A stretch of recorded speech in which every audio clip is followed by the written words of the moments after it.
Jamhuri ya Muungano wa Tanzania. Kazi iendelee. Kwa majina naitwa Omar Ramadhani Salum, mwenyekiti wa kijiji cha Longido.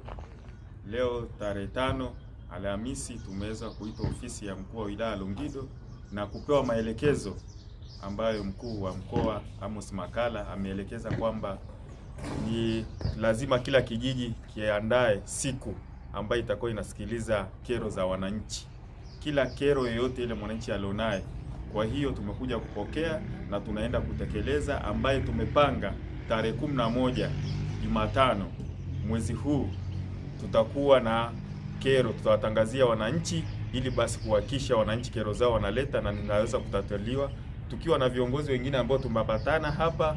Ni viongozi ambao ni wataalamu wetu kutoka halmashauri. Kwa hiyo mwananchi wote tunawakaribisha, mwenye kero ya ardhi, mwenye kero ya ndoa, mwenye kero ya watoto, kero zote tunaomba mkaribie, kwa sababu wataalamu wote watakuwepo kwa ajili ya kutatua kero, na zingine ambazo tutashindwa zitaendelea ngazi nyingine ya juu.